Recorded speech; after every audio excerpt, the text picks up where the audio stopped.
So, Doobie, walk us through the boneless, skinless chicken thigh. Look at Tina. So the way I cook the boneless, skinless chicken thighs for pulled chicken is I get the boneless, skinless thighs that come in like the little flat pack, not the vacuum sealed ones, but the ones that are on like little flat. And then I unwrap them and then season the top of it, flip it straight on the smoker, and then season the back half. And then cook it like a pork butt. And then like 3 or 4 hours later, it's ready to pull apart like nothing. It really is. And here's the thing. And they're just the little thighs. Yep, the boneless, skinless thighs. Like all bunched together. You just leave them all together just like that. Season it, flip it straight on the rack. Dude. Season the other side. Are you sure? Let it roll, man. Cook it like a pork butt to 200 degrees? What are you talking about? Hey, you take that thing to 190, 200, and that chicken's going to be like melt in your mouth. Dude, I don't even do it that. I just do like 155, 160. And I just call it. Yeah. What it does is dark meat I take up to the high 170s money. Nah, because I just chop with it boneless up, thighs.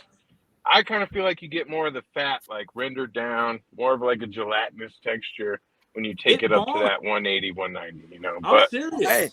When you go to pull these off, you get a spatula, and you like get them all. You can take them off in like one solid piece, and they just kind of stick togetger. None of that juice goes anywhere. It just sits on top of it. I swear. It's boom. Yeah, look, yeah. I may have been, but me and Tony started when you got your smoker. I'm the baby of the bunch too, so I'm open to try new stuff. I love trying new techniques. That's my jam. Yeah, Tina, what do you think? Tina, what do you think? I'm raising my turn. Competition. Hey, Griff. Competition is real different. But like if I cater or I'm having people over, I have like multiple methods. And most of you, do y'all sous vide at all? No. Only to heat stuff up. Oh, okay. Well, but I don't have like an actual sous vide machine. It's like a ghetto sous vide. Okay. Well, mine just clips on.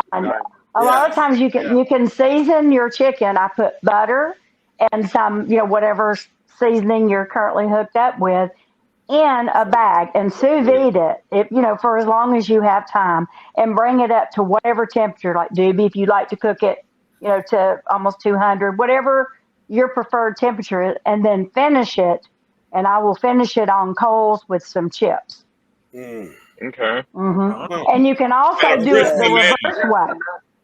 You got to have what little bit of fat you got in them thighs. I mean, I don't know, maybe it should be, but you got to have still got to be a little bit of crispness in there, even in the pulled chicken business. There's got to be that little bite. You get a nice bark. You get a nice bark when you do it that way. I'm talking about like doing it pulled for tacos or burritos, or something like. And then you can also do it the reverse way, sear it to get some char or whatever on the outside with your whatever rub or seasoning you're using, and then put it in the sous vide. And then it will shred. It will shred. I ain't been sold on that one yet, the sous vide. I've seen people use them, and it seems like big cuts of meat or large chunks, because he loaned it to me for the weekend, a buddy of mine, and I just ain't sold on it yet. But I hear a lot of people doing it, and I know restaurants do this with large pieces of meat, so all they got to do is heat them and sear them, boom, before they serve them, But I've never done sous vide. A contest with boneless, skinless turkey breast doing that method with sous vide. I won the whole thing, turkey, mystery meat. So it's, it's not barbecue per se. I'm talking more for catering or bulk, like Tony, with what you're doing. You can get really, really moist and you can keep it hot and transport it to like, your trays, or if you're serving a buffet. It does actually work. So, and I don't really trim any fat off when you sous vide because it just melts and it becomes part of the flavor of the chicken. Just another method, Yeah. What I do is I cook it, and then I chop it, and then I let it sit overnight in chicken broth. And then it really it soaks up that broth all night. And then I'll do the flouring like you do, Tina. It'll be hot, and then I'll add my spices, like a little flash of the spices to that broth. so it'll Yeah. soak the herbs and spices in the blend, and then they kind of sit in that all night. And I think then and then it's all chopped up, so then your innard parts of the chicken pick up that flavor as well. Yeah, that's good. Yeah, I do. Yeah, I do that. You know, in competition, a lot of people do. They don't do bone. There are some people doing boneless thighs, but not skinless, because I think you would get judged down.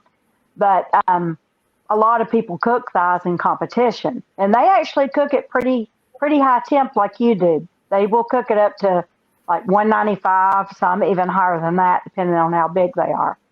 So that's pretty common in the competition world. But we're most of us don't. I eat more chicken at home than I compete with. So right, no, chicken's a cook what I like.